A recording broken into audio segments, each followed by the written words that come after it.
So here is everyone. Everyone here is a Team Shetland from the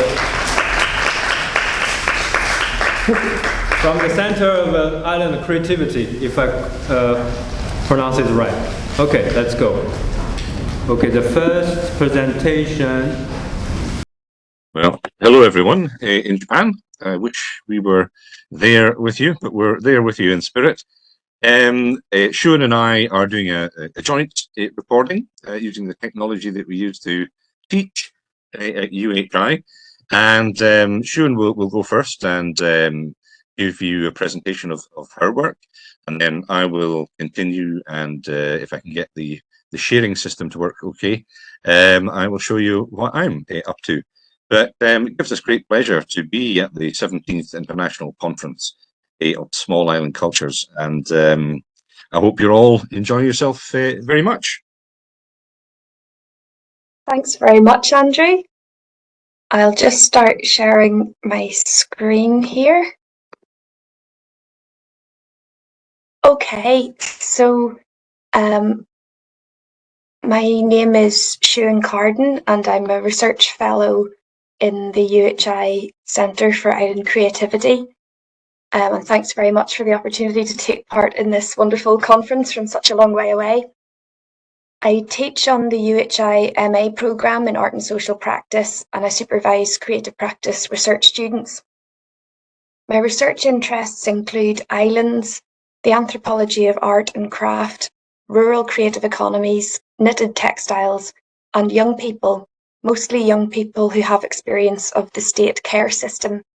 So today I'll focus mostly on my knitting research, outlining some recent work on island-related knitwear in Shetland and in Ireland, and I'll just briefly mention some of the other work with young people at the end. So my research on knit textiles focuses on contemporary place-based knitting cultures. One research project dealt with two different areas: Shetland, which is up at the top right of this map, and Ireland, specifically counties Donegal and Galway on Ireland's west coast. There are other parts of Ireland that also have lots of knitting stuff going on, but my research visits were to places in Donegal and Galway and to the Aran Islands in County Galway.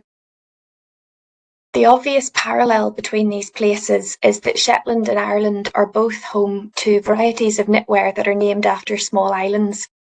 As well as Shetland lace knitting, Shetland is home to Fair Isle stranded colourwork named after the island called Fair Isle, while Ireland is home to Aran knitting, a heavily textured cabled style named after the Aran Islands. So just to give you a sense of what these things look like, there's Fair Isle on the left and Aran on the right. But the parallels between these kinds of knitting go beyond just being named after Northern European islands. They've shared certain periods of commercial popularity since the early 20th century. They've both become symbolic of aspects of national identity, and they're both a focus of fascination for contemporary hand knitters and leisure knitters, while also forming part of the design repertoire of mass manufacture internationally. In both places, commercial knitwear manufacturers coexist with craft tourism and local leisure communities embedded in global online knitting communities. And it's the interrelationship of those elements that I mean by place-based knitting cultures. So the people who make knitwear in the places that are home to these kinds of knitting navigate similar landscapes of practice. In both areas, you get small populations, as we often see in small island places, which are already performing a really wide range of different hand and machine, domestic, leisure and commercial making practices, plus related activities like tourism. So all these things become intimately related to each other. Just to give a quick idea of some different types of contemporary commercial making within Shetland's small population, UHI Shetland has its own textile facilitation unit, a mini factory within the college which serves students and small businesses and which uses Shimaseki machines. There are a couple of small factories in Shetland, like Jameson's of Shetland in the middle here, and a plethora of one-person designer-maker businesses like Baka on the right. In the contemporary world, people who contribute to things like Fair Isle or Aran knitting have to deal with lots of different ideas about where this flow of creativity comes from. Two of the main ones I'd label as creative industries discourse and heritage discourse. On the creative industries side, the focus is very individualised creative innovation. Creativity tends to be defined as individual innovation through concepts like intellectual property, and professional practice is really prized rather than everyday creativity. On the other hand, you've got heritage discourse, which tends to attribute creativity to places and communities more than individuals, and tends to focus on distinctiveness from other places rather than coming up with something completely new. And this tends to be more concerned with the distant origins of things rather than who can claim them as intellectual property. And small island places particularly are often viewed through this lens. So for people who are trying to make knit production viable, both of these ways of thinking can be really useful. They can be very important either when you're selling things, like this jumper on the left for sale in Galway in Ireland, which has the name of the knitter and the description of the place it was knitted, or when you're interacting with authorities and policymakers. So using these ideas skillfully is very important. In a recent publication in the journal Textile, I argue that what some anthropologists call improvisational creativity is a more accurate way to describe place-based knitting cultures than the creative industries or cultural heritage discourse. Although replication or copying is often seen as the opposite of creativity, in things like place-based knitting, improvisational creativity is actually fueled by copying or translating between different forms of knitting and different types of knitter. And that article also includes some discussion of the automation of systems like those of Shimaseki. Another recent article based on this research argues that different versions of authenticity are appealed to by knit producers in different circumstances. So while what Ketley calls romantic authenticity, which is all about places and origins, and Enlightenment authenticity, which is all about evidence, truth, and integrity in materials, are both important, especially in the design and marketing of knitwear, relational authenticity, which means interpersonal trustworthiness, is most crucial inside these making cultures themselves. So Shetland's knitting industry today actually has strong connections to Japan, and not just because of the use of Shimaseki technology. A substantial amount of Shetland's exported knitwear finds its way to Japanese customers. Jameson's of Shetland, for example, has long-term links with Japan and sends a lot of its knitwear there. Japan is also represented in Shetland's hand knitting community, with author and designer Chihiro Sato a regular visitor since 1989 here, and she's produced innovative patterns inspired by Shetland Fair Isle. It's interesting to consider the affinities and differences in use of colour and design which emerge through these international networks and reinterpretations. I've heard Shetland knitters comment on the difference between Sato's subtle colour choices with the high contrast colour combinations they're used to. These more subtly shaded Fair Isle designs are seen as very beautiful and also very difficult to knit. So we know that life in small island places is not all about traditional crafts, so I'll just briefly mention a different strand of my research which relates to young people, in this case young people who have experience of the care system. This project looked at what home and belonging mean through arts-based research with young people in the Shetland Islands and beyond. At the core of this research was a group of young people who call themselves the Shetland Crew. The project brought the Shetland Crew together with a series of creative practitioners, including Rosie Peters.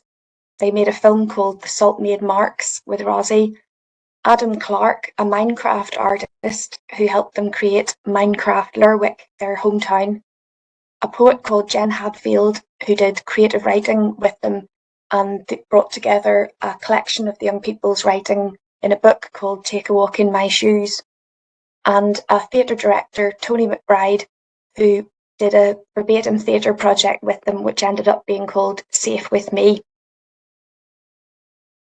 This shows the audience of a verbatim theatre performance in February 2022, which took place within the gallery where the final Home and Belonging exhibition was shown at the end of the Home and Belonging project. This coincided with the last of 3 festivals of care which we helped deliver during the Home and Belonging project.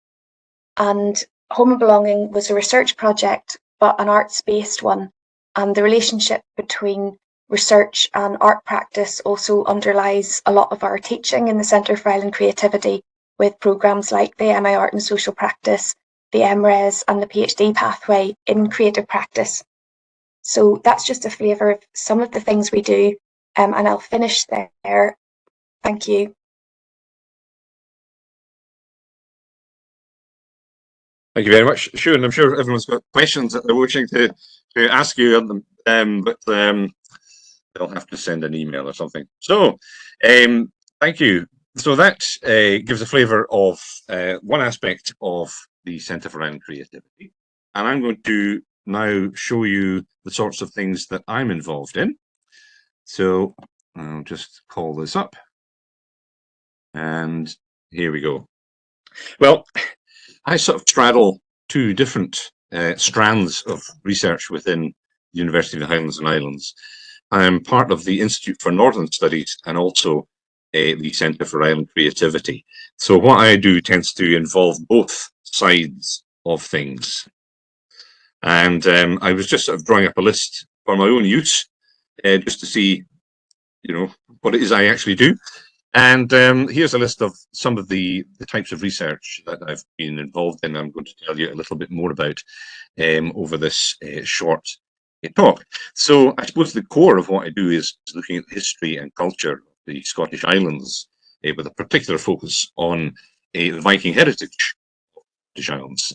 Norse place names are one of the things that I spend quite a lot of time exploring. But more recently, I've been moving over into island research more generally, and island-based, island studies-based research. So I was involved in the Pan-Island survey of the creative economy in the Outer Hebrides, Orkney and Shetland, a couple of years ago, which I'll tell you more shortly. Then with Siún, we both actually looked at the social and cultural capital of island communities. We were looking at the impact of the UHI Islands 2020 strategy. That was research within the university to find out how well the university was doing. I'm involved in an international project with Prague and Lithuania called Hurt in Depth, which is the heritage and depopulated European areas. I'm going to show a slide of each of these as we go on, so you don't have to remember them at the moment. I'm also looking at the future of the Scottish Islands in a series of work, a lot of fun to run. And I run a series of Islands Matter webinars that are focused on the research that's being undertaken within the UHI about all sorts of island matters. And also, recently I set up the University of the Arctic thematic network looking at Northern Arctic Island studies. So I'll tell you a little bit about each of these.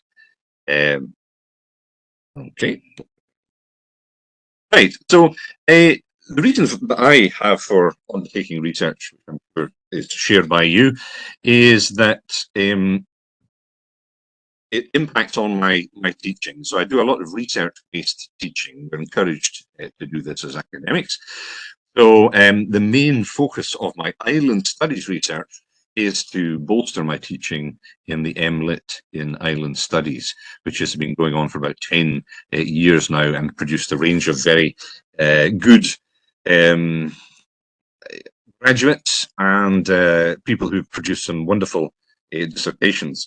And the picture that you see there is James, who set up Island Innovation, a huge online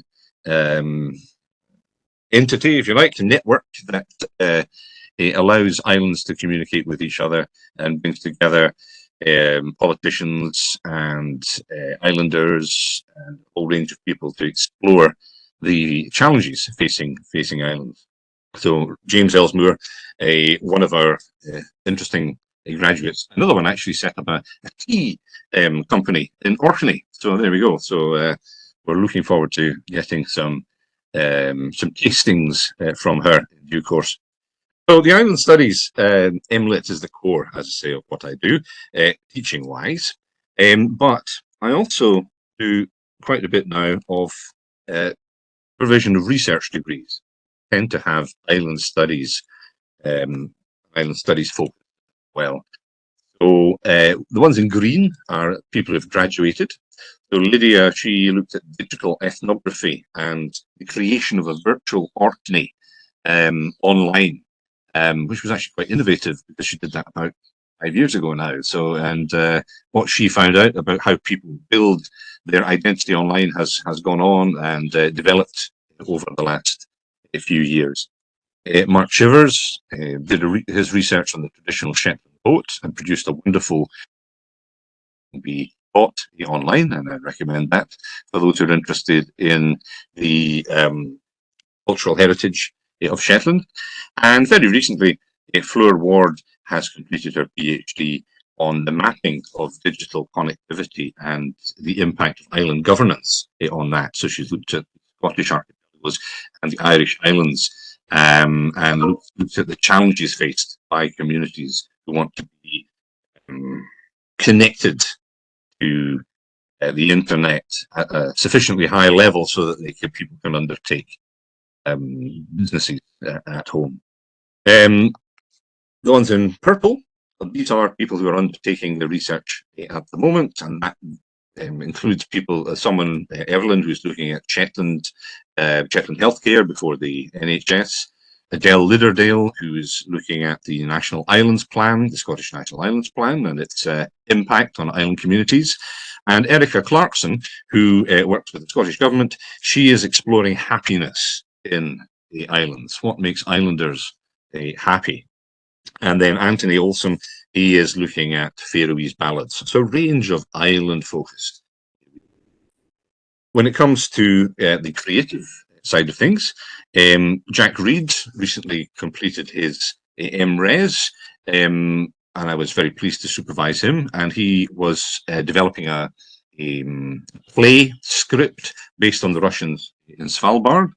And currently, Leslie Mackay is doing a PhD in creative practice, will ultimately be a novel set in the island of Unst in the 16th century.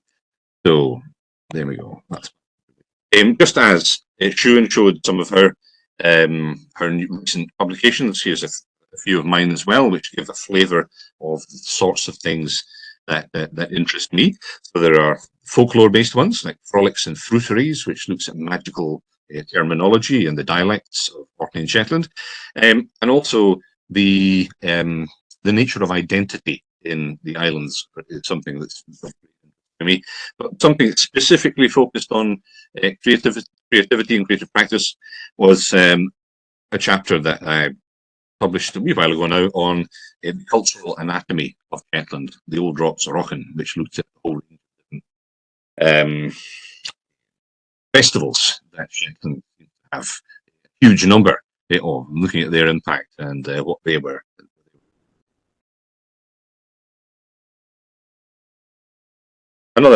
Just a couple of words on some of these other research projects that I mentioned in the on the second slide. So this Pan-Island survey, which was looking at the creative industries in the Scottish Islands, or the creative economy rather, I should say, not just the industries, which was actually looking at what it's like to be a creative practitioner in this. What are the challenges and how could things be, what policies could be brought in to make things better for people who want to practice in the islands? And we managed to get quite a lot of people taking part, 138 participants across the Scottish Islands, from Shetland to the Outer Hebrides. And there was lots of challenges that people pointed out. It's very difficult actually to make a career as a creative practitioner in the islands. You're far away from markets. It can be difficult to find somewhere to live, a whole range of things like that. But there were some positive comments too. I thought this one particularly was great. The one in the middle. Island creative practitioners need to have a strong sense of innovation if they're to survive, whereas mainland equivalents need to be more competitive. There's a local perception that mainland practitioners are of a higher quality to local practitioners. Sometimes this can be the case due to a lack of access to good quality education, which in turn leads to a lack of confidence or a fear to try, which is added extra bit on. But of course, there are many creative practitioners in the islands which are as equally as good, if not better, than those on the mainland. It was an interesting oversight of the landscape for the creative economy in the islands. And if anyone wants to find out more, then of course, contact me. As I said, Siún and I have undertaken some research together, and this was the survey of how the UHI is doing with its island strategy, which it was very proud to announce in 2020. The title of the UHI is University of the Highlands and Islands, but many people living in the islands felt that the Highlands part gets more was looked after more than the islands.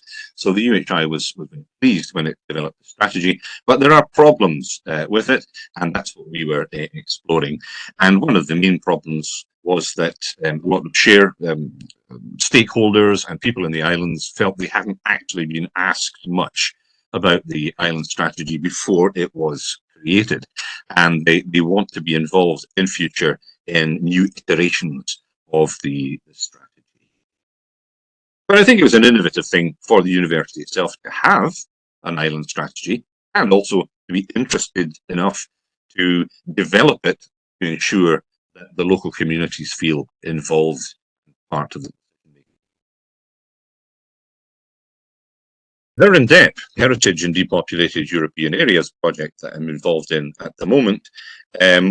We are going to be the UK part of that, and I'm going to concentrate on the importance of intangible cultural heritage in Shetland and its impact on the vibrancy of island life, and also on the economy of island life, and on whether it's part of the decision-making process from young people about whether to stay in the islands or not. So myself and a colleague in Orkney will be exploring with our partner, the Shetland Heritage Association, a whole range of things about the importance and impact of, particularly intangible, on Shetland. Coming close to the end now, but I want to just mention one or two other things. So the Royal Society of Edinburgh Scottish Island Futures workshops have been great fun. I'm going to be running an online conference in association with the Virtual Island Summit in September, which will look at recommendations that both people in Scotland and people outside of Scotland might have in ensuring that the Scottish Islands have a viable, vibrant future into 2050. And I know that Mo took part in the first one. So hello, Mo. Good to not see you, but I wish I was there with you. So we looked at 4 main topics in these workshops.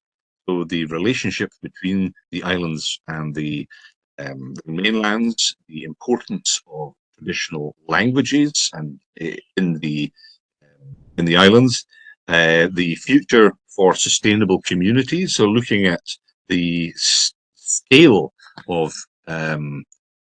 economic activity and industrialization that would be best suited for the islands. And then most recently, we looked at how islands can actually make decisions for themselves by networking and finding out from other island communities what they have faced and how they have overcome challenges.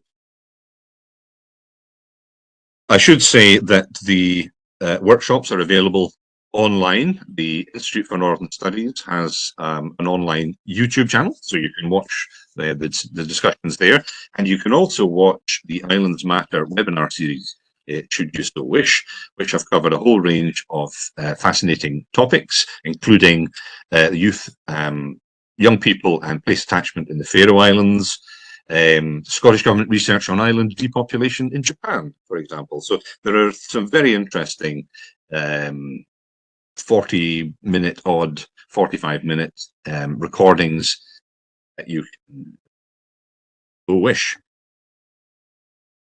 And the last thing I want to talk about, I think it is the last slide, is the University of the Arctic thematic network that Shuan is also a member of. And this focuses on the value of island studies for northern and Arctic islands. And as you can see, the two main themes are that we want to see how island studies research can relate to our Arctic and northern islands, how we can develop resilient, dynamic and sustainable island communities, and also how island studies research methodologies can be applied to island and indigenous communities in the northern and Arctic world. So reinforcing island-based agency and knowledge co-creation. And this thematic network has been growing. We have over 40 members now. And if you want to see the sort of a result of some of our activity, again, you can go onto the Institute for Northern Studies YouTube channel, and you can watch Shuan give another fantastic talk about wool in the first of our Yarns and Yarns webinars, which involve knitters and knitting groups across the North Atlantic and talks from experts about knitting and wool. And what's coming down the line as far as my research is concerned? Well, there's a book coming out, just nearly finished that, on the bridge effect.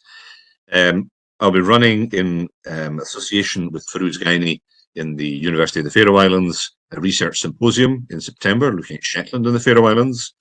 And if you're interested in attending another conference, we're having the 6th St. Magnus Conference in Shetland in April 2024, which is looking at the Northern Isles and the Arctic. And what's the sort of background to all this? I'm really keen on establishing a University of the Highlands and Islands Centre for Island Studies to go in association with the Centre for Island Creativity, with a particular focus on island studies research. And there are a number of other institutions worldwide that do this, and I'm very hopeful that we can take the research being undertaken currently and help us to develop our own Centre for Island Studies. And there we go. So that's me finished as well. And I'll just have to imagine the questions that you might be asking at the moment. But it's been a delight to take part, and I wish you all the best for the rest of the conference. Thank you very much. Bye, everybody.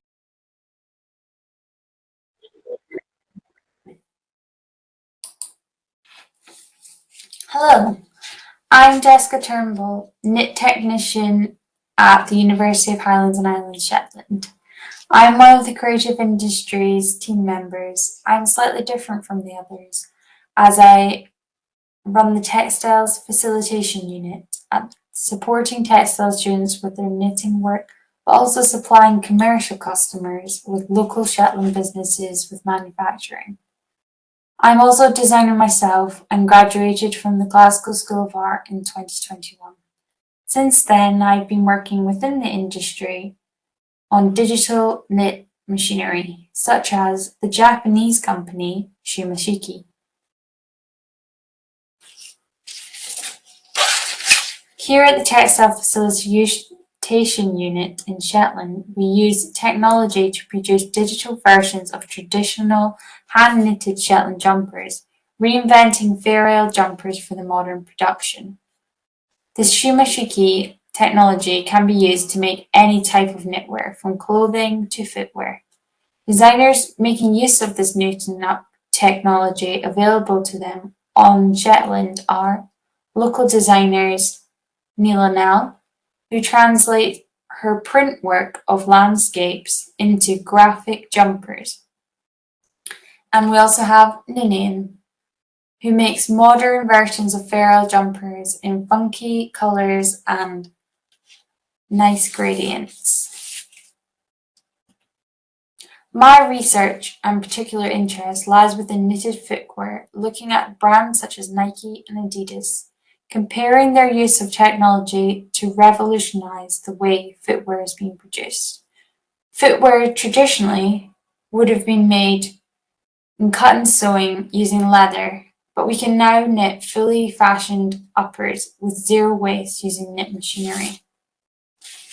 The technology of digital aided manufacturers sped up the process of creating handmade items.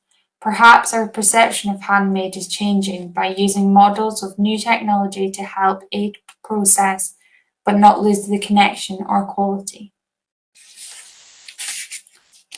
Zero waste pattern cutting is an ancient technique derived from Japanese kimono making, still implemented today by designers such as Zandra Rhodes and Claire Cardell. In normal pattern cutting, an estimate of 15% of the fabric is wasted in irregular pieces. Furthermore, increasing consumption influenced by fast fashion in developing societies has produced a throwaway culture and a vast amount of textile waste. Zero waste design deals with the complexity of cutting by using every available piece of fabric efficiently, almost like a jigsaw puzzle. Zero waste design principles can be applied to most industries of design through expert applied knowledge. Producing these can simply just be avoided. Holly McQuillan is an example of a designer that focuses specifically on zero waste design, revolutionizing iconic garments and reducing the waste produced dramatically through consideration of the pieces. Commercialization of zero waste could be a huge step towards sustainability for the entire fashion industry. Traditional shoemaking is made on the laths using cut and sew leather, where there is a lot of offcuts of leather wasted and unable to be used. This is a Nike Flyknit, first unveiled in 2012. The Nike Flyknit Racer was one of the first knitted upper trainer designs, with the model of the Flyknit being designed almost every year since, branching from training, footwear, into football, basketball, running, and golf. Presents the diversity of knitted upper and how this application of construction is applicable to so many disciplines. The design requires less stages in manufacturing compared with the traditional footwear that we just saw. In the fabrication of the Nike Flyknit, over 31 million water bottles were diverted from landfills in 2019 alone. These bottles were spun into polyester yarn, fundamentally creating a fully fashioned upper, as well as reducing waste, and the use of recycled plastic bottle yarn creates natural water resistance due to the synthetic polyester fibre.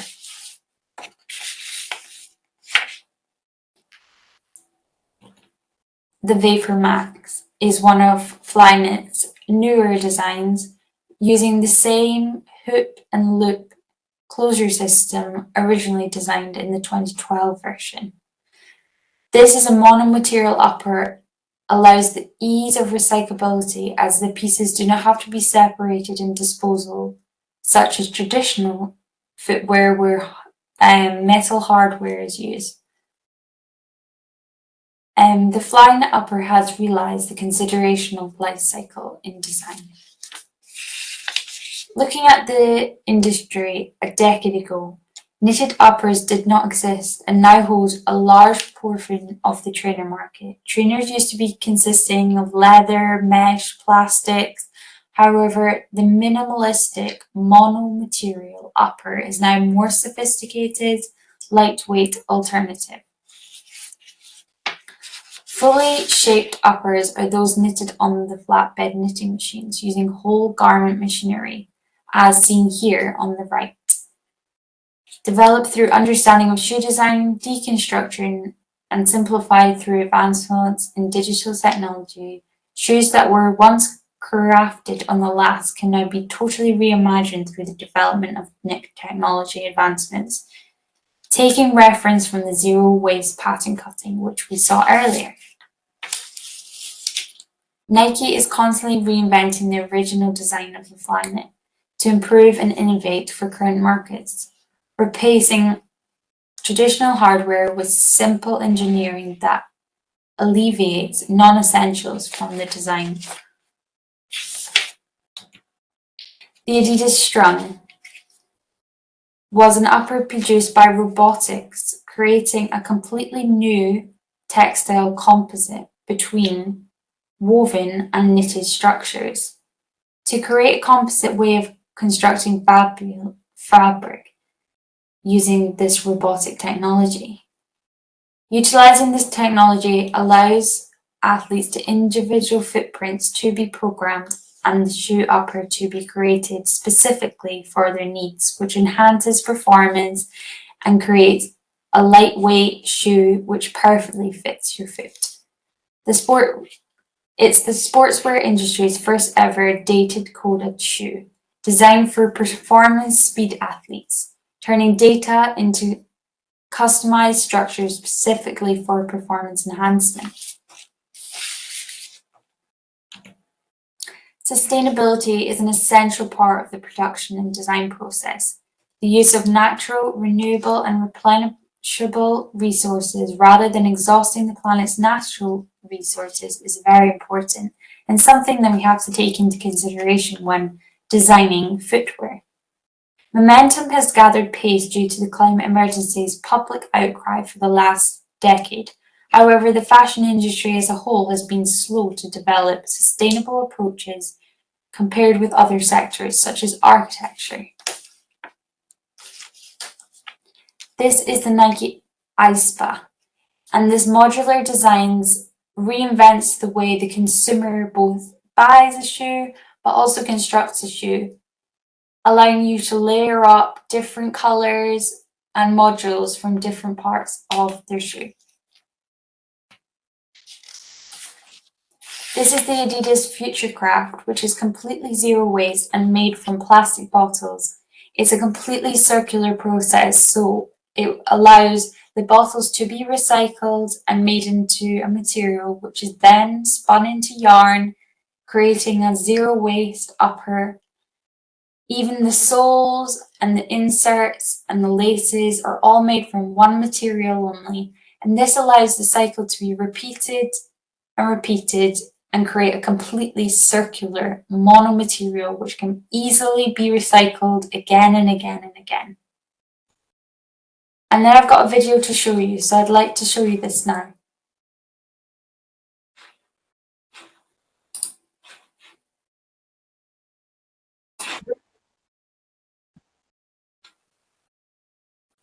Here's a video I'd like to show you, which really recaps on this idea of technology and sustainability and how knit technology has really influenced the whole footwear industry. Believe in the full power and unlimited potential of humans and athletes.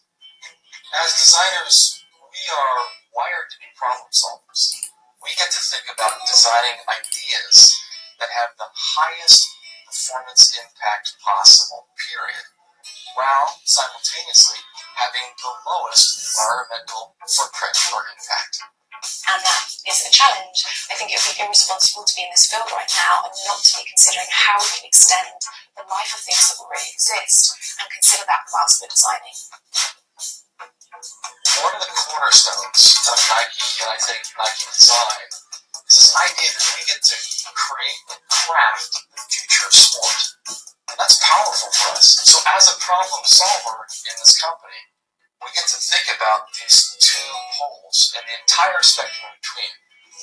So that to me is a fun part of designing, combining this craft and tech element in a sustainable way.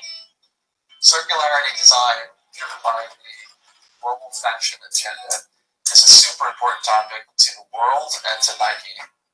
Our commitment to the circularity agenda will take us further and will require doubling down on our efforts and will require us to think a more holistic set of solutions. So really, by having the knowledge and the education of how the shoes are physically made, helps us as designers change our thinking process towards a more circular process. That is a powerful, powerful thing for us to go solve by considering everything around the design solution. As designers, we have the right to design a better world.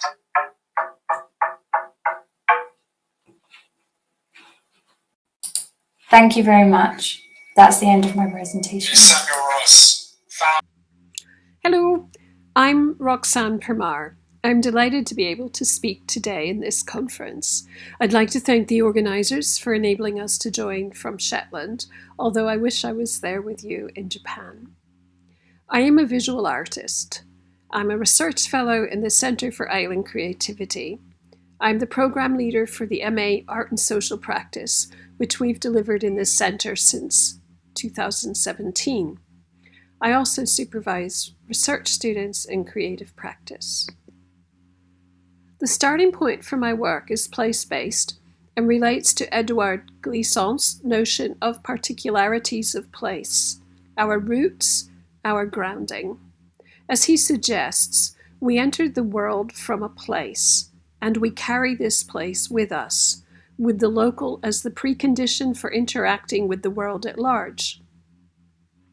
While Shetland lies at the centre of my practice embraces many cultures, interrelations, and overlaps that employ immersion, openness, connection, relational process, and fluid movement across porous margins, characteristic qualities of Glissant's archipelagic thinking as described by Lanny Thompson in 2017. In my arts-based research, I'm exploring the arts as a means to communicate issues linked to societal threats, to make the invisible visible, to highlight the urgency of the nuclear threat and climate crisis while recognizing geopolitical and community consequences, the human and environmental impact. My practice is relational. I work with people through creative engagement, participation, and collaboration, and my projects are often intergenerational and cross-cultural. I often set up situations where people come together. One experience leads to another, creating a fluidity between projects which often leads to work taking place over a long period of time with overlaps among participants, collaborative partners, and places. Today I'd like to share a few Shetland-based projects with you and talk about them in relation to the landscape as a critical and social space. I'll look at them in relation to a social landscape and then from the perspective of trauma or anxiety linked to the nuclear threat and catastrophic climate change. I think of these landscapes as illuminated, knitted, nuclear, and pain. I've been working in relation to the landscape of Shetland for many years, since the late 1980s, yet it is only recently, through my experience of the pandemic, that I began to think of my work as part of a social landscape. I am grateful to my colleague Shuan Carden for introducing me to Etienne Wenger and Beverly Traynor through her teaching about communities of practice on our MA program in art and social practice. With hindsight, I realize how meaningful and relevant their ideas about social learning, a social landscape perspective, and the metaphor of landscape are to ideas about my work in the future. According to Wenger and Traynor, the social landscape refers to the texture of the social world. It is constituted by social practices, social systems, and social relationships, as well as the boundaries between them. I also like the way the Wenger trainers state that a social landscape perspective entails a tacit or explicit awareness of the complex social, cultural, and political texture of the world we live in. So the Project Murray dancers used light as a medium for community engagement and public art. I conceived the project with artist Nayan Kulkarni in response to a commission from the Shetland Arts Development Agency to create public artwork for Mareel, its new cinema, music and education centre. In this project, we worked with participants in Shetland to learn about and illuminate their connection to landscape and its multiple manifestations. There were two parts to the project. One part, Murray Light, comprised 32 public and 10 schools workshops, which we called Light Labs. Over 300 people took part. And the participants produced nearly 500 films, which became part of temporary light installations for their local area, one of which you see here. The illuminations were sited in 10 different locations, all of which were selected through an extensive site selection process involving members of 8 different communities. I particularly like the site that you see here because it was chosen by 23 school children who live on the northern island of Yell. One of the project participants, Hilary Slater, described the project as inclusive, collaborative, community-based, traditional, contemporary, and cultural. She says that she felt it was great fun and it included children and adults across the board. She says she still feels included in the project when she sees the lights moving at Mareel because she made some of the films. The Croft Cozy project was a collaborative project with Wilma Johnson, a Shetland knitter. We proposed making a tailor-made Shetland and Fair Isle cozy, hand-knitted by a team of knitters, to temporarily cover one of the many ruined croft houses peppered across Shetland before it would travel to parts of the world linked to Shetland through emigration and the knitwear industry, such as New Zealand, Australia, North America, and Japan. Research and development comprised production of 40 colour photographs and have been exhibited in 9 places in Shetland to encourage discussion and recruitment of knitters. They've also been shown nationally and internationally. We were interested in themes of gender, domesticity, landscape, and community, and wanted to celebrate the skill of local Fair Isle and Shetland knitters, as well as the important role they've played in relation to Shetland's economy and cultural heritage. It attracted extensive worldwide attention when we exhibited the photographs. It became the topic of public skits, including during the annual Uphelliah Festival, and was debated in the Alting public debate. I am in the early stages of thinking about my work in relation to the idea of trauma linked to landscape.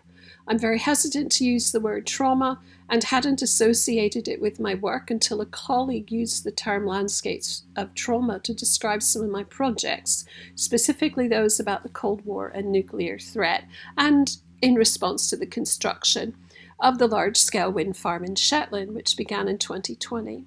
I'm trying to be careful about how I think about trauma. I'm drawn to the way Michael Rothberg describes the knowledge and experience of trauma as collective, spatial, and material instead of individual, temporal, and linguistic. The field of geography provides potentially useful ways to consider trauma, and Rachel Payne writes that trauma is located not only within people's minds and bodies, but in the social, environmental, and structural contexts around us.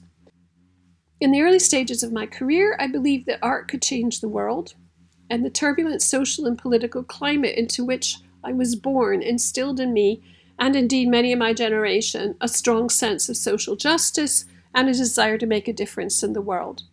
The Nuclear Family to the right was my first body of work around the nuclear theme, and it served to untangle some of the horror and fear embedded in my subconscious by the nuclear propaganda that permeated my generation's early years, when the threat of nuclear war was presented as an imaginary war and animated by images of nuclear attack and underpinned by the conflicting ideologies of 2 superpowers.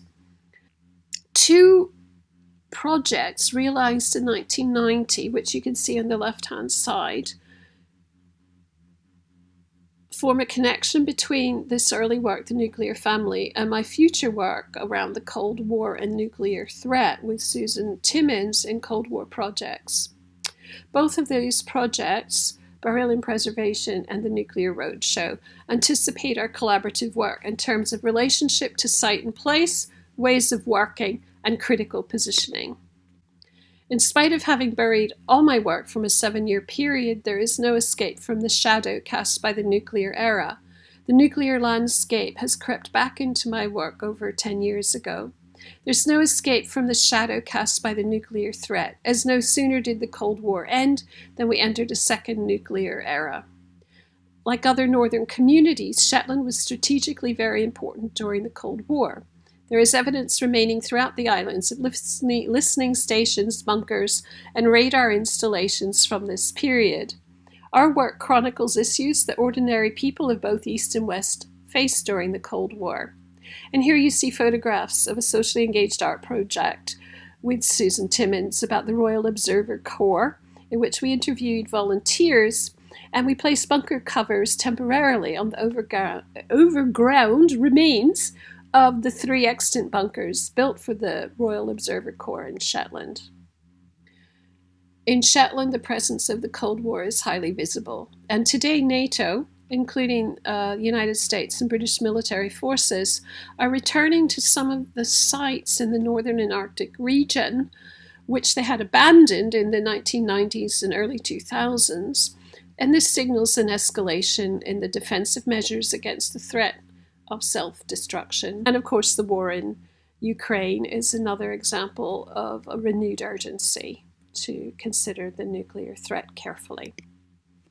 In our work for Cold War projects, our interest in the role Shetland played in the Cold War is extended to our neighbours in the northern and Arctic regions, who were also part of the NATO Early Defence Warning System and remain so today. We include audiences of all ages in the questions posed by this period because we believe the Cold War holds relevant lessons for us today.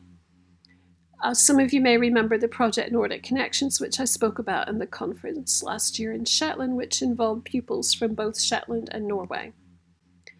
In my most recent project, Landscape in Pain, I'm concerned to find out how we can effect a just energy transition that will maximize the social and economic opportunities of climate action while minimizing and carefully managing challenges, including through effective social dialogue among those who are impacted. While this research began in response to the construction of the Viking Energy wind farm on Shetland's mainland, it has expanded significantly due to a combination of factors, including my increased knowledge and awareness of the complexity of the issues, public responses to the outputs I've disseminated to date, as well as the constantly changing multitude of proposals for renewable energy developments in Shetland and further afield. I'm not alone in being disturbed by the development of this wind farm in Shetland. There are many years of public debate and local dissent, initiated by the formation of the group Sustainable Shetland in 2008. There is collective concern among some of the Shetland community, caused not only by the disproportionate scale of the project and the daily violation and physical destruction of our environment that is now so blatantly visible, but equally by despair for future generations. Lastly, lockdown restrictions have enabled me to refresh my connection to Shetland. The experience of staying in one place and only experiencing limited movement over a prolonged period of time has helped me reacquaint with the Shetland landscape more deeply, has brought sharp focus to my view of it. My understanding of landscape has been challenged, and my perception of our relation to landscape has shifted. I've experienced increasing despair about our relation to the environment, and in particular, it's been painful to watch the construction of the Viking Energy wind farm as it makes invisible inroads to our landscape. It's like an occupying force, raping and violating our land, which has been made vulnerable and helpless in the face of the human hand of destruction. I equate the pain caused by the Viking Energy wind farm, especially the daily destruction, with the nature of physical suffering that Elaine Scarry explores in her landmark book, The Body in Pain, and from which I have derived the title of this body of work. She highlights the complexity of pain, the fact of pain's inexpressibility, and how it is not possible to know another's pain. Her consideration of the political ramifications of deliberately inflicted pain brings the experience of pain into a political and social domain, which is relevant to the Viking Energy wind farm. The lack of a public referendum about the development contributes to ongoing pain within the public sphere, which is visible across social media and local press in Shetland. I'm very much indebted to the dialogue exchanged with the Swiss performance artist Dorothea Rust during the project called Hidden Flowers over a 6-month period in 2021. That exchange has enriched, guided, and inspired development of my work. We considered the idea of pain in relation to the land through writing and image making. We read Scary's book together, and we scrutinized definitions of pain and shared our thinking and creative processes. We concluded that pain is a complex condition, unsurprisingly, a complex way of being, and that it is felt in many ways. These images which we were creating, we saw as an attempt to give form to pain, to a violation that we see done to the landscape. Through our art, or with art, we felt we were, or are, mending and treating the scars done to the landscape, to the land, the soil, and its inhabitants, plants and organisms and human beings. We can't live with the pain, and we don't want to put up with it. The last thing I want to point out, there is an ongoing community response to the wind farm. Once construction started, public responses accelerated in an attempt to raise the debate again and to prevent further developments without considering the human and environmental impact. To date, about 1/3 of the 103 turbines which will be built have been erected. I haven't completed the new work in response to the continuing construction, but I hope to do so in the near future.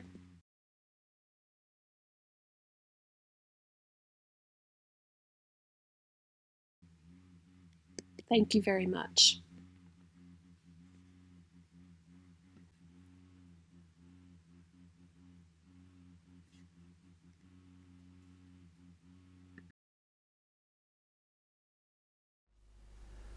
I'm Malcolm Innes. I'm Director of the Centre for Island Creativity at UHI Shetland. As well as being Director of the Centre, I carry out a lot of my own research and creative practice, particularly in lighting design, light art and projection. This short presentation takes you through a little bit of a recent project I've been carrying out with partners external to the university. Brodie Castle is a site owned by the National Trust for Scotland. The project was initiated in 2020 and follows a series of other projects that I've done over the past few years with National Trust for Scotland, particularly when I was working with my previous university. The castle and estate grounds are in Mareel on mainland Scotland, but all of the design work is carried out by myself, both in Shetland and a lot of it on site as well. The estate covers several acres. It's a very large country house estate that used to include quite a lot of farmland as well. It was, in the last few decades, it was transferred from the private ownership of the Brodie family to the National Trust for Scotland, a charitable trust that looks after several historic houses and estates around the country. The whole site is open to the public throughout the year, and there's many walks through the grounds during the daytime, and the castle is open for tours in the summer months as well. And what the National Trust were looking for was a way to kind of generate more income streams for the castle and the trust in general. So this is an evening event that runs during November. It's designed to bring in visitors during the dark months, bring them in the evening for an illuminated tour around the grounds. The grounds consist of a lot of heavy planting, which is well maintained throughout the year. All sorts of specimen trees, shrubs from all over the world are represented. And Brodie is world famous for its daffodil collection. It has a national collection of many species of daffodils that were both bred and looked after at Brodie.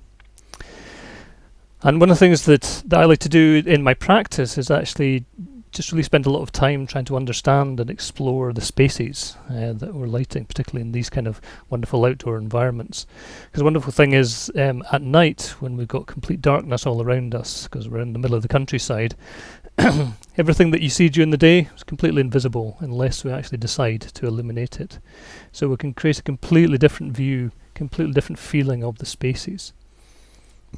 So the practice that I undertake involves quite a lot of working on site to actually just go around at night and explore what is possible and what works. Because despite decades of experience of these sort of environments and lighting, both in commercial realm and in public realm, I do know that actually there is no substitute for actually being on site and just moving around with lights to explore what happens if you try something else. Nothing can really be as good as actually trying it on a real site. A lot of my practice these days, having moved on from lighting design, involves a lot of projection as well. So there's a lot of projection mapping and other kinds of projection that are involved, included in a lot of my projects. And Brodie Castle is one of those projects that involves quite a lot of projection.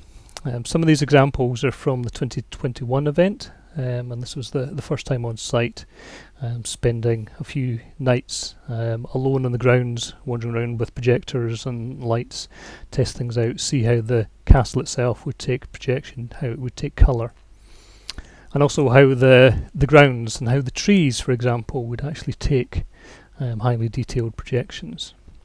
So this is all demonstration stuff. This is me testing ideas out, see what might work before developing a narrative to actually tell a story. Narrative is really important in my work. It really underpins everything I do, and whether the narrative is expressed openly, that's not always the case, but it's really important for me to be able to structure and pace these events, that actually there's a narrative structure to this. Brodie is quite an exceptional estate and has some incredible specimen plants, including this copper beech, which looks amazing during the day, but at night just is completely transformed. With just the addition of simple white light even can really bring a specimen plant like this out. There's a lot of other features to the grounds of Brodie Castle, including one of the gardeners, the gardening team, who's there permanently. Actually, in his spare time, does a lot of chainsaw carving. And given that this is an active estate, there's quite a lot of spare felled timber throughout the year that you can practice on. So we actually made use of this in 2021, and we commissioned them to create a series of chainsaw carvings along the theme of the project that year.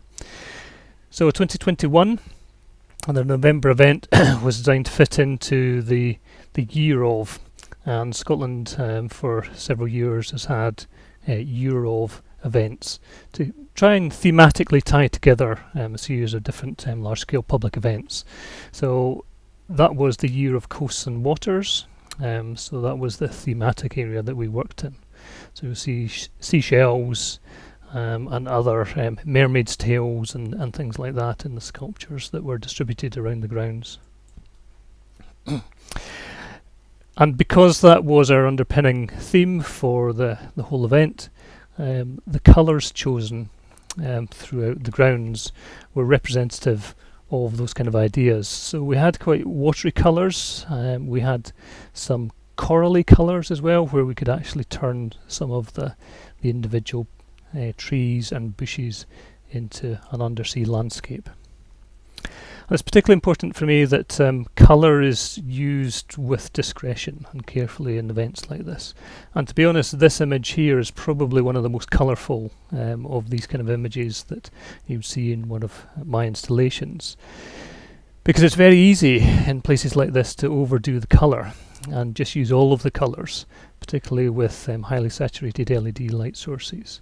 It can look incredible, but over the period of quite a long walk, this is about a one and a half kilometres, 1 mile walk. So if you're walking through this constantly, you actually need to give people's visual palette time to adjust and transition from highly coloured scenes to slightly more sober scenes. The projection in 2021 was also working on the theme of Year of Coasts and Waters.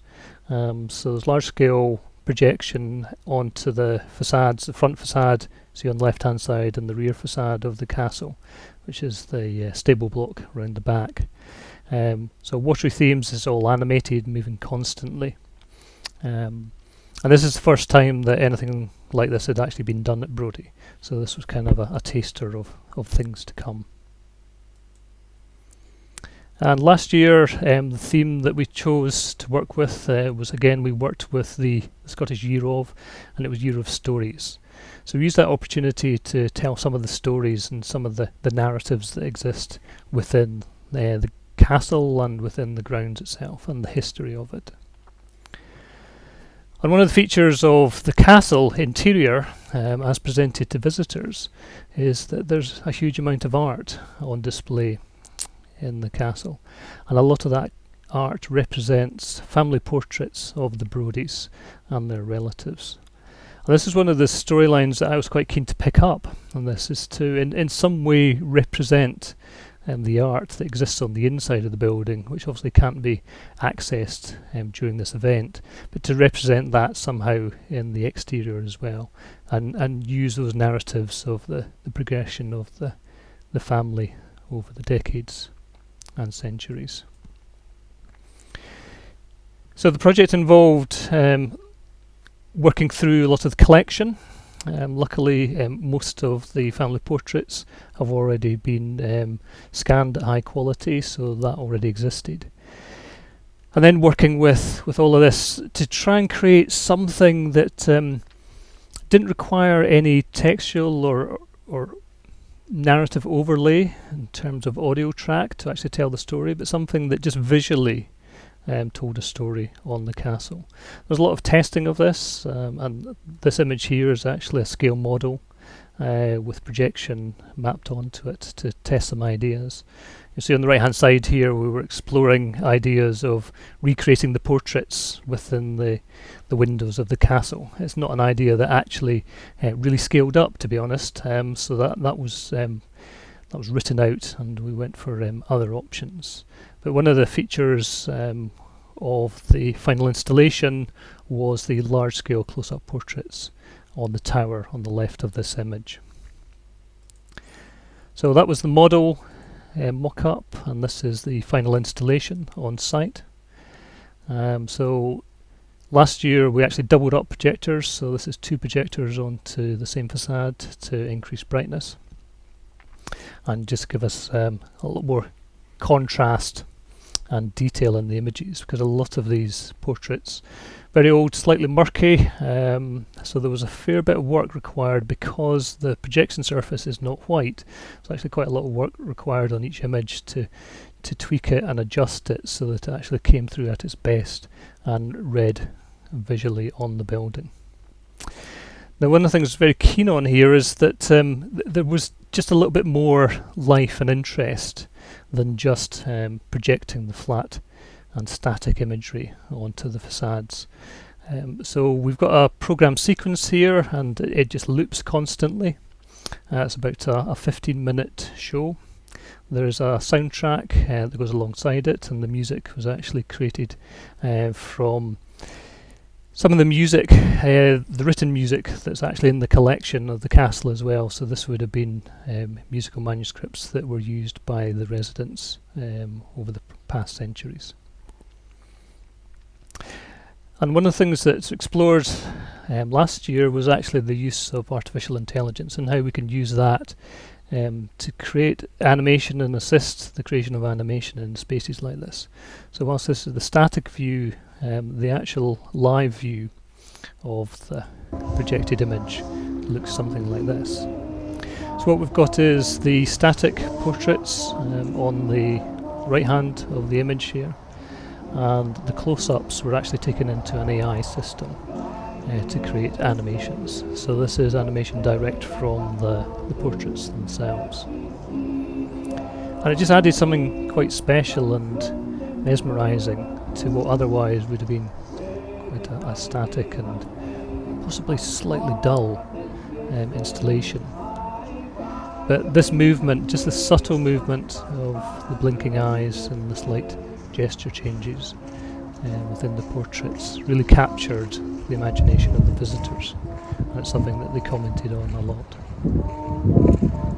So that was portraits on the front of the castle, and the same idea was carried all the way around the back of the castle as well, where the portraits of the children from a lot of the family portraits were then repeated alongside a lot of the pets as well. So this kind of projection took a huge amount of work compared to the previous year, which was fairly abstract, watery movement. This is an image of the setup that I was using on site to actually do the final programming of the installation. And yes, there are 3 laptops and 1 desktop and an iPad all in use at the same time to program different parts of the show. The show runs by itself. Everything is downloaded onto freestanding hardware that then plays the show without intervention, so that I don't have to be on site. The NTS team just come along, turn everything on in the evening, and it just runs by itself. One of the things we were very keen to do last year as well was create a lot of interaction. So we have a number of installations using projectors where we're actually inviting people to interact and put themselves literally into the picture. And the picture frame one there was actually had a hashtag, the expectation that people would actually take pictures and repost those as part of the marketing for the event. But for me, some of these things amazing, and the AI installation, and there was a couple of others as well that we created there, were quite fantastic and really, I think, probably going to be quite an important part of my research going forward. But still, the kind of the calmer, slightly more architectural moments such as this are the ones that really stand out for me, and also where the images do really represent actually the feeling of these spaces, and sometimes something very simple and just allowing the landscape to actually create the movement itself rather than having any animation, flashing lights or anything like that.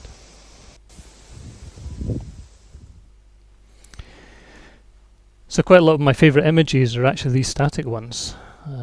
Despite all the effort and the time that went into the animation and the AI generated artwork, it's when I get moments like this right that it really feels like I've got something special.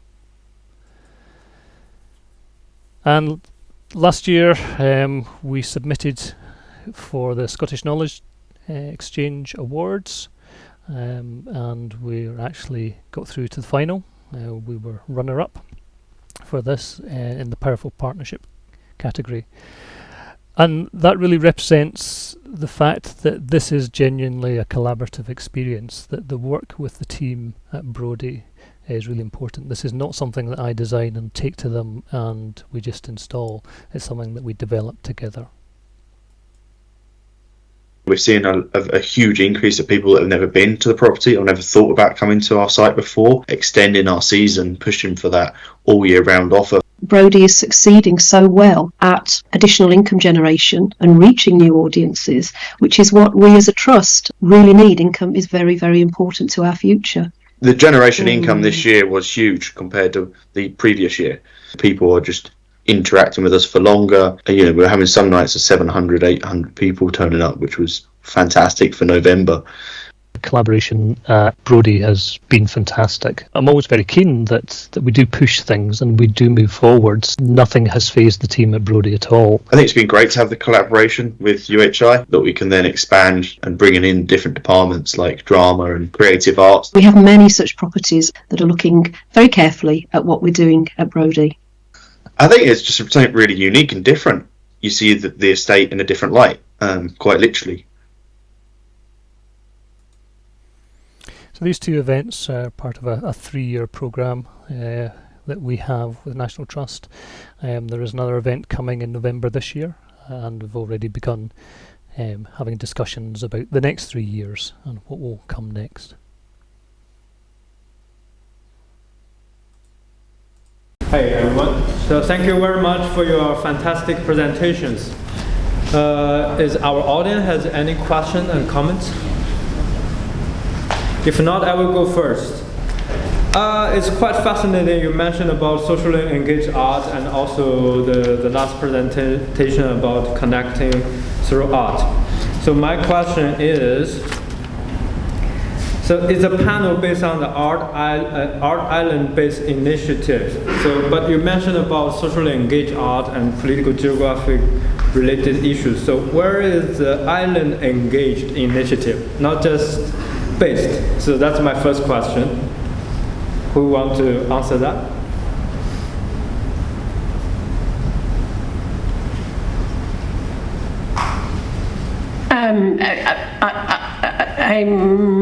I can say something.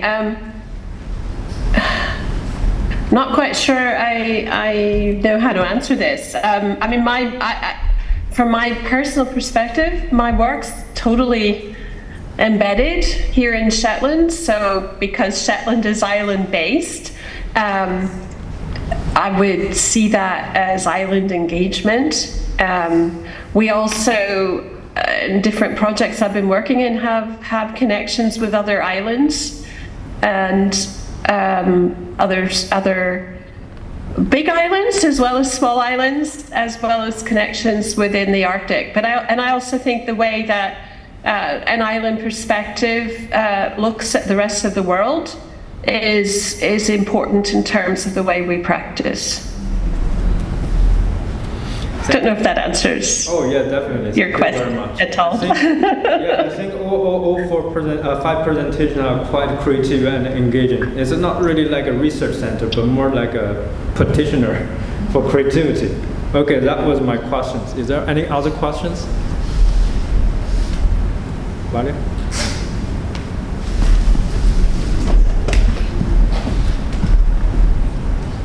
Thank you.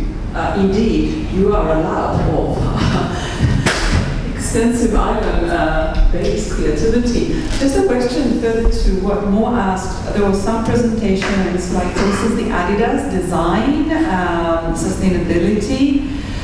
I understand the concept of you being based on the island, reaching out to the world. Can you clarify a little bit how that informs the design for Adidas? How did you bring that project in? How did that come about?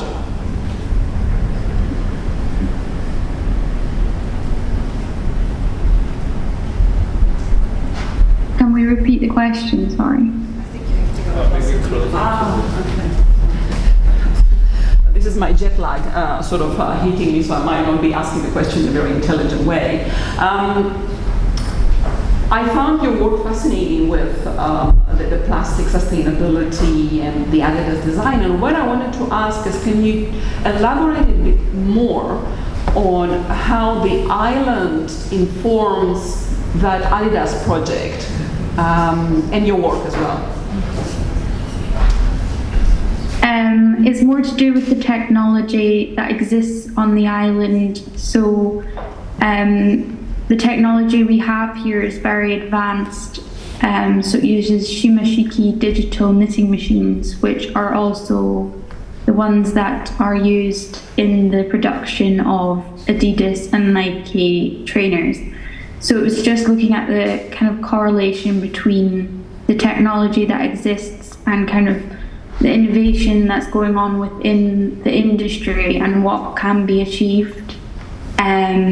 So here on Shetland, we create more garments, and the local designers are much more kind of focused on graphical knitwear. So that we saw from Neil and Nell and Ninian. And the shoe design element is just more like the future of the technology and how the technology is advancing knitwear as a whole.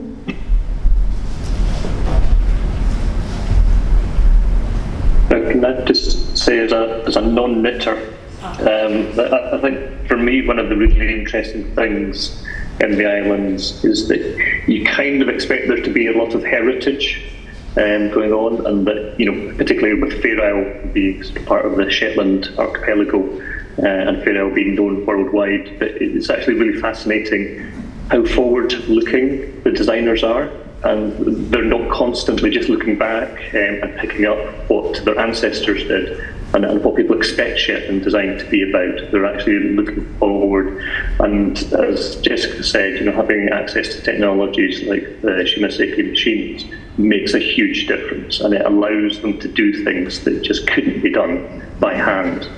And I think that probably stuns everyone when they come to the islands, is that they expect everyone to be sitting in the corner knitting by hand constantly, and that's not the case. It's high level, high technology to produce really innovative designs.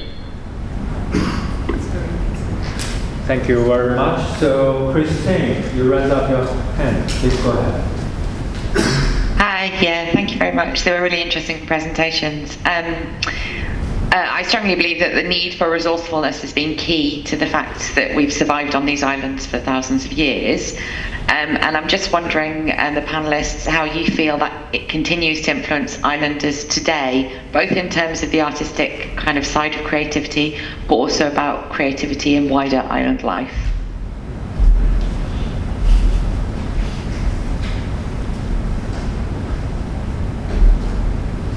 Great question. I think I've stunned them all into silence. It's midnight, so I think it's early. We've had to get up and. I've been up since 4 o'clock, Roxanne. You can't use that with me.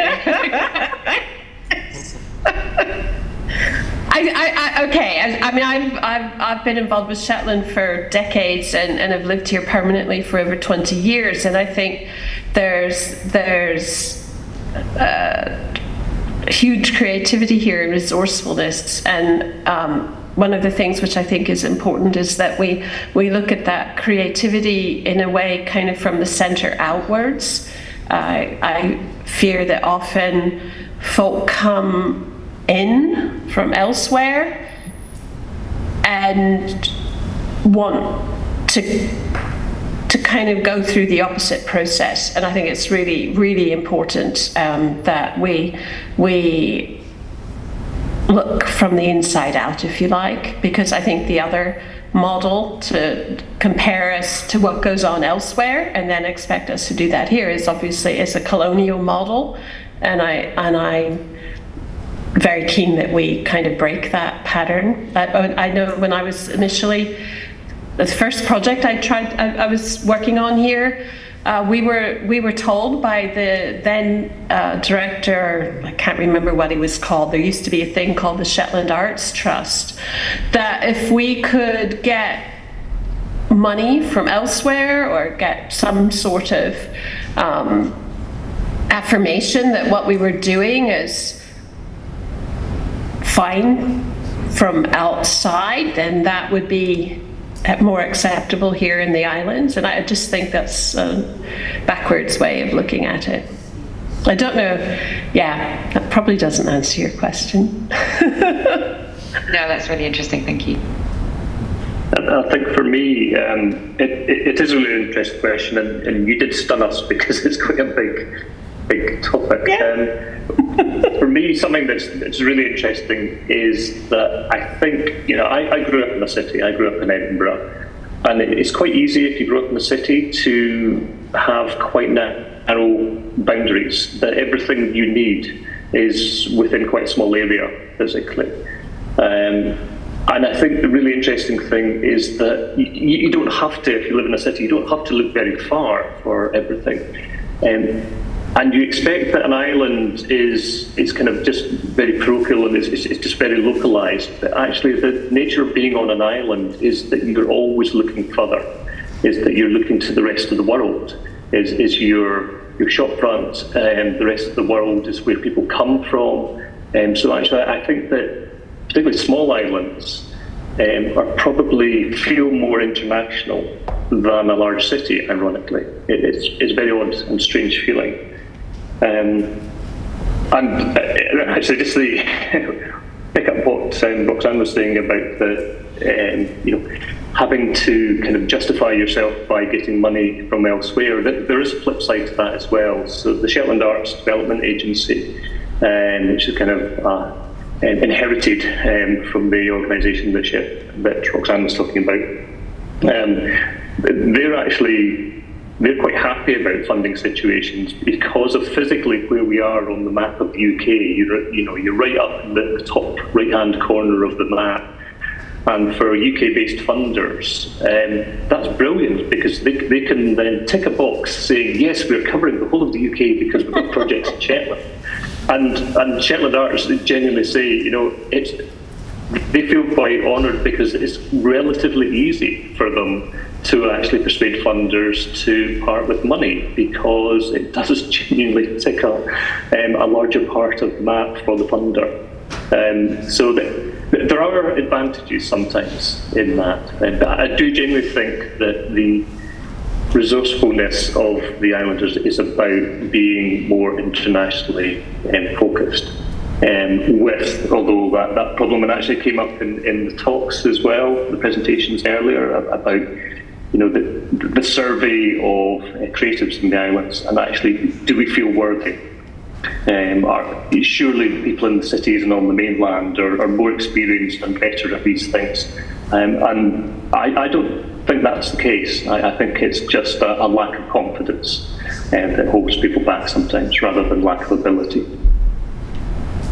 I'll just pick up on something that Malcolm said here, growing up in a city. But if you grow up in a city in a large population, you can sort of coast along. Other people do things for you.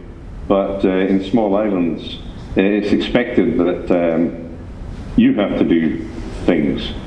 There's this, you have to be an agent, you have to join in, you have to create things for yourself. And I think in Shetland, the other thing, the geographical position is a very important one. Politicians come to Shetland, for example, to make a statement that they've covered the whole of the UK, like Prime Minister sort of staying next door in the hotel in Scalloway, things like that. And also I think here, there is always this feeling that you have to prove yourself. Because you assume that a large metropolitan city is going to, be more advanced. But on the other hand, we also look across to places like the Faroe Islands and Iceland, which are, making it big on the international scene, artistically and creatively. And if they can do it, we can do it too. Absolutely, Andrew. And Kirsten, when you're talking about sort of everyday creativity in island life, I just saw some small examples of that a few weeks ago where I was visiting an island in Shetland that's been uninhabited for the last 100 years, an island called South Hebre, along with some of the descendants of the people who last lived there. And the descendants return every year to tend the sheep on the island, and they maintain one of the houses there to stay in while they're there. So they were showing us a couple of tools that their grandfather had invented during his time looking after the sheep on the island. One of which was a tool for getting eggs out of birds' nests to eat, which had been crafted out of an old golf club with a neck on the end.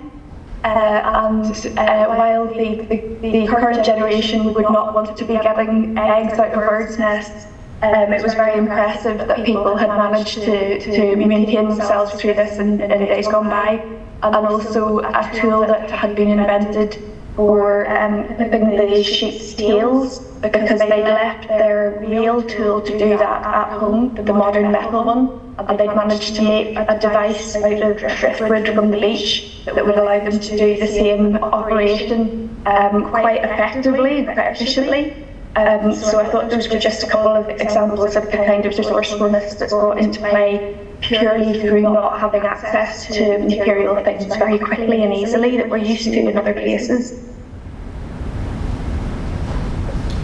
Okay, thank you very much. Any other question? If not, I have one question following up. Okay, wonderful presentation. You guys really show small island, big creativity. And this morning we will listen Professor Ayano from Okinawa. I actually reviewed one of her books. She kind of addressed two very important issues. One is colonialism in island study. Another one is a gender issue. But under the context of art, my question is, we have male artists here, we also have female artists in this channel. So I want to hear a little bit more in terms of creativity and art, how they perform under the gender perspective on Shetland. If anybody can give me some additional comment, that would be very interesting. Thank you very much.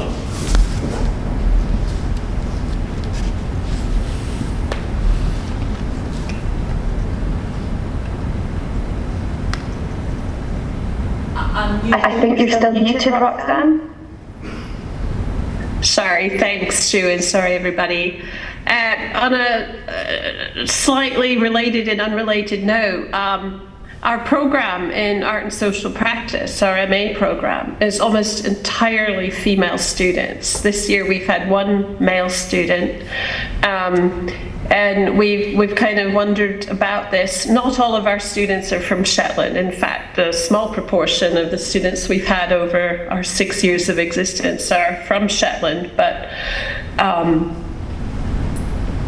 certainly within the field of socially engaged art practice, there seems to be a very high proportion of women, and I would say that the artists here in Shetland who are working in relation to community-based practices, there's a lot of women. We have a lot of women artists in Shetland. We have a lot of men as well. I'm not sure we actually, I don't know. We created an artist group way in the very early 2000s, which was actually probably driven largely by the women artists in the group. It's called Veer North. And when the women had personal issues, you know, things come up in their family, like a partner with terminal cancer, parental caring, new babies, the group went dormant pretty much, really. We're still sleepy. Wow, thank you for that information. So Malcolm's presentation also mentioned, the Castle case also mentioned about colonialism. But I would also like to hear what is your perspective from male artists?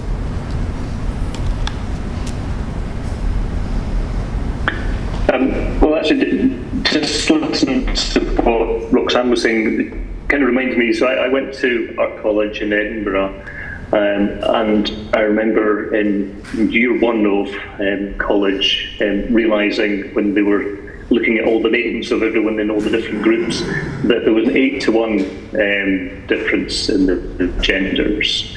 So for every one male there was, in year one there was 8 women. So I think the representation in the arts in the islands is not dissimilar, I think, to the representation in quite a lot of art forms.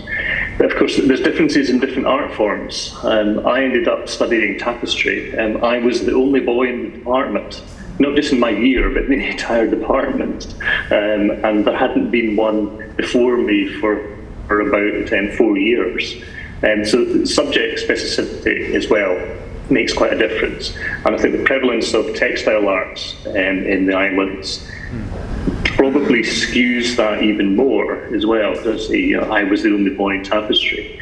And with knitting and other textiles being so important, particularly in Shetland and other island chains as well, I think that really makes the visibility of women in creative subjects in the islands much higher than possibly they might be in the arts and crafts on the mainland. Okay, thank you. I mean, I think those are important points.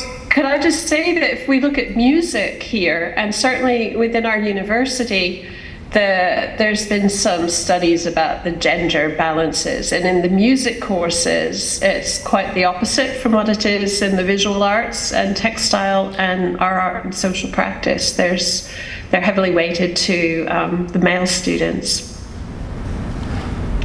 Okay, thanks a lot. I also learned a lot. Thank you very much. Any other questions from the side?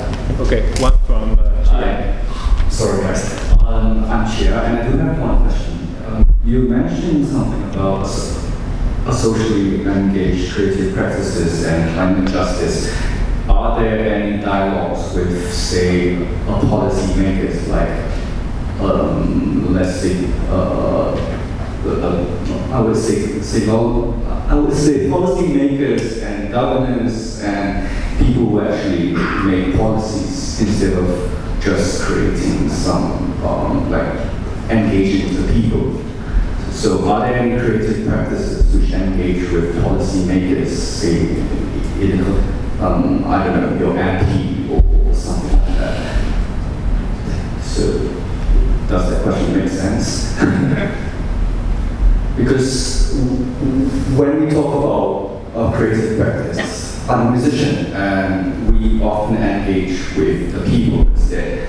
But I sometimes think that we should be engaging with policymakers to actually create some sort of better change in a way, if that makes sense.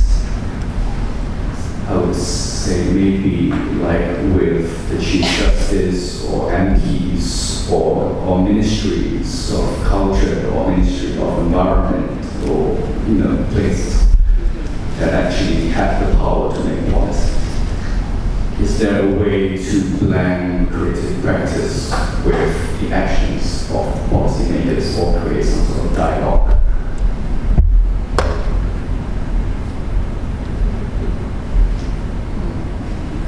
I just say it sounded at my end. It's difficult to hear. It would be helpful if we could have the question repeated. I know that it's quite detailed and long. Hi, can you hear me? Hi, is it okay? Hello. Yeah, so my question is, regarding socially engaged creative practices, are there any social dialogues with policymakers, let's say environmental lawyers, MPs, ministries? Because as a musician, I also, we create events, but we usually engage with the local community. But these days I've been thinking of how to engage with policymakers instead. Does it make sense? So are there any dialogues in Shetland that have been engaging policymakers?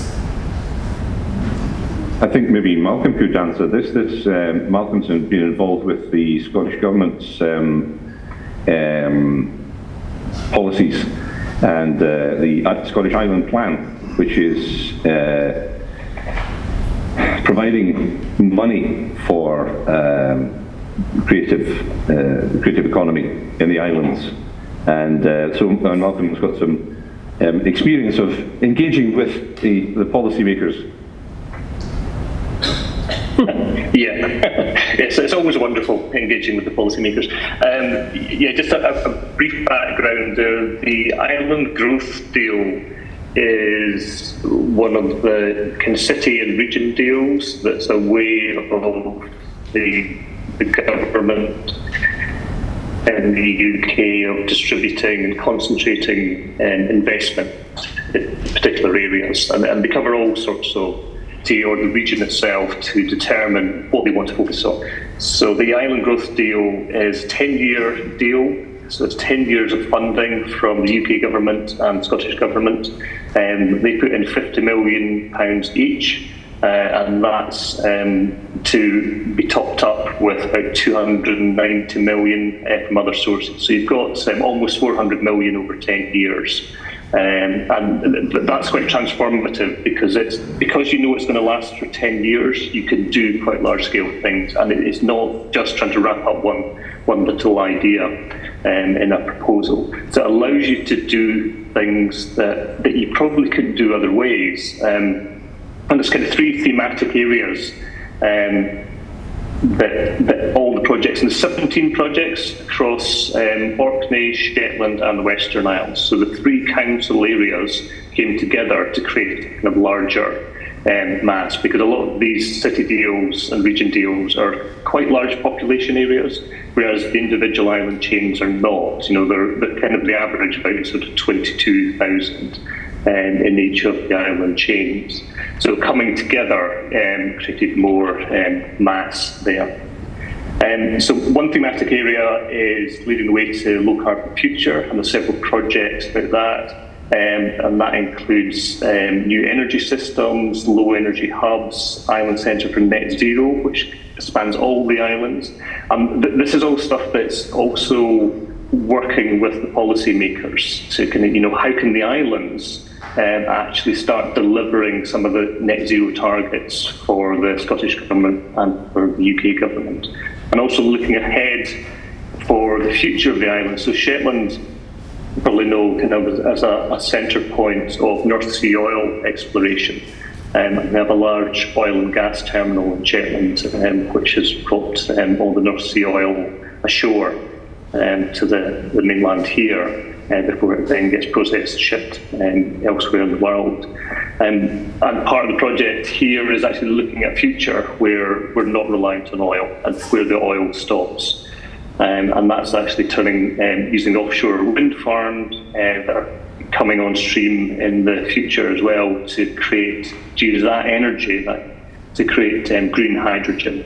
So again, creating a more renewable and sustainable fuel, but using renewable energy to do it as well, rather than fossil fuels. Another strand is thriving sustainable communities, and that's about maintaining, you know, ways that people can live and work on the islands as well. So there's a talented programme which is kind of apprenticeships across all sorts of industries and sectors. A lot of these projects are interlinked as well, so a lot of the talented apprenticeships are about engineering and the skills required for this transition to green technologies. We've got a research and innovation campus in Orkney. There's redevelopment on the university campuses in Shetland and the Outer Hebrides. There's a large-scale redevelopment site in Shetland as well, which used to be a site of the high school before they built a new one. That's large-scale social housing, because housing is a huge issue in the islands. You just do not have enough places for people to live. So social housing, student residential space as well, because the Shetland part of UHI has a tiny number of student residences and nowhere near enough space for accommodating all of our students. And then there's another section which is supporting growth and future industries, and this is one where the centre is actually kind of intimately involved in the project called Creative Islands Wellbeing, and that's working across 3 island chains and working with the arts organisations in the chains. So in Shetland we've got Shetland Arts Development Agency, we've got the Keir Arts Centre in Orkney, we've got diaspora and Anlant here in the Western Isles. And that project is, if I remember rightly, it's now £5.9 million, and that's creating brand new creative hub spaces for artists and creative industries on the island, so that there's space to work. A lot of it is live workspace. There's also residential space for running residency programmes. We've got revenue projects alongside that as well. So the Keir Arts Centre in Orkney is leading on international residency programme, which might be of interest for people as well. They're calling it From an Island to an Island, and over a 10-year period, they will be paying for artists to come from all over the world and spend time in Orkney, Shetland or the Western Isles with artist spaces there to do residency in our islands, and they're particularly looking for that international connection. So I was actually speaking to the director of the pier yesterday, and they were saying we're going to be in this conference, and I said I would mention this. So if anyone knows of artists from anywhere in the world on an island that would be interested in actually spending some time here on a paid residency, then let us know. The bit that we're involved in directly is actually the kind of academic and research side that ties all of these programs together. So we've got some funding over 8 years, and our project is Imagining an Island. We're using that money to create a research and innovation fund to kind of just start off some new projects for creatives. So give them a little bit of seed funding to allow them the time to then go for other larger pots of money as well to start new stuff. We've got a research forum which is bringing people together across the islands to actually discuss our issues, discuss the opportunities and help each other out as well. And finally, we're using some of that money to create a postgraduate research student fund as well, which is a pot of money to allow people who are islands-based already the opportunity to study for PhD without actually leaving the islands. So, and it's particularly focused on, we have a brand new PhD creative practice programme. And Andrew talked about that in our MS Creative Practice. These are fully online delivery, and it's specifically allowing people who have their own practice already and are based in the islands to remain where they are. So rather than, if you want to pursue a high-level degree, having to pack up everything that you do on the islands and move to a city to do a PhD, for example, and leaving behind perhaps the landscape that was the inspiration for your creativity in the first place. This allows people to remain where they are, work in their own spaces, use their own materials, use their own landscape around them, and continue to be part of the island community that actually provides the inspiration for their work. Do you got your answer? Right, thanks. Somewhat. I just have just one very quick one. Yeah. So far, you mentioned these projects were created by the policies, but were there any policies that were created by the projects? So, are there any projects that were so good that they enable policymakers to make a policy for change instead of the other way around? Because what you just mentioned, it's just policies with funding and then these projects came up, but are there any projects which are so good that the MPs or the ministers created a new policy which enables the local community to do something? I mean, it's just a small question.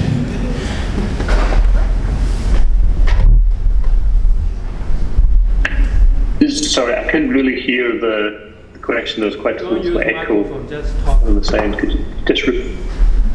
I can hear me. Hello.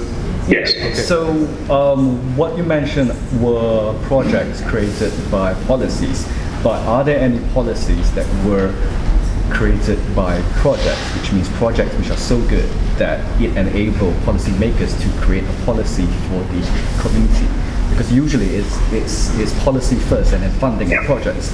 But were there anything that is the other way around, like from projects to policy instead of? Yeah, I mean that's an excellent question, because funding. I guess we all know in all subject areas that funding all around the world, we're tending to try and fit the research we want to do into what the funders have decided their thematic area is going to be, and that's always a huge pain for academics to try and squeeze your stuff into someone else's ideas. The interesting thing about the growth deal stuff is that all of the ideas come locally. So although I said that the net zero stuff is actually fitting into the government targets as well, the intention is that actually the net zero aspirations in the island chains is far in advance of what the government's proposing for the rest of the country. So this is actually an area where the local authorities, so it's still, these projects are, or the whole programme is led by the local councils. So the policy there is local policy, but it's actually being used to inform national policy. And another one that, on a slightly different scale, perhaps Shuan could talk about the Home and Belonging project in a slightly different way. That's actually a project that is kind of starting in one area in the islands and is looking to actually inform policy across the rest of the country. Thank you. So the Home and Belonging project is the arts-based research project with care experienced young people that I mentioned briefly. And through the core group of young people in Shetland, working together with artists in different creative mediums, they have been able to form new kinds of relationships with people in different organisations, including the local authority and sectors that are known as corporate parents in the UK. So one of the things that has come out of that locally is that Shetland has for a long time had something called a corporate parenting board, which is a very formal, very strange name for people who have a statutory responsibility for looking after their experienced people, coming together to decide how to do that better with young people as part of the committee. But what's happening now is that the young people have more agency in that process, and the way that the committee meets and works is changing. The name of the committee has also been changed by the young people. They've chosen to call it after a Shetland form of navigation called MEAS. So the board is now called the MEAS rather than the Corporate Parenting Board, and the way that they get together and take decisions has also changed, so it's much more young person centred. On a more national scale across Scotland, the work that the Shetland young people have done is informing the work of organisations that cover the whole country, like the charity called Who Cares Scotland, and also another organisation called The Promise, which is about delivering on Scotland's promise to its care experienced people. And the part of what the learning from the project has been is about the value of creative activities in creating new kinds of relationships between care experienced young people and people in different roles. I can see that our time is up, so I'll stop there, but thanks very much. Thank you. Okay, thank you very much. I'm sorry, this panel was supposed to be finished 4 minutes ago, but yeah, everybody get tired and you guys have a fresh start of the day. Thank you very much, Team Shetland. Thank you very much. Bye now. Thank you very much. Bye. Thank you.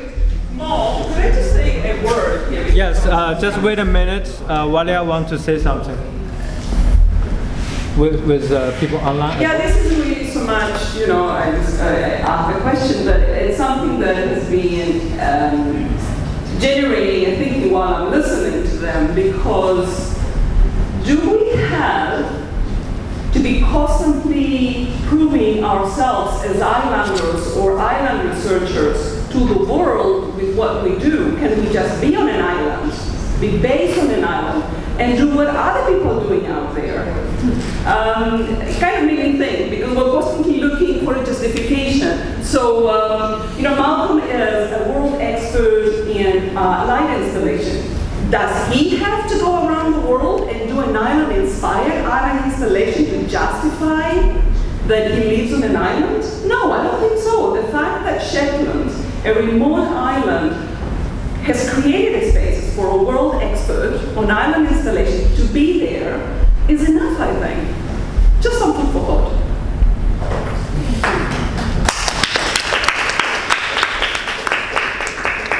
Okay, everyone, thank you very much. We will close today's session.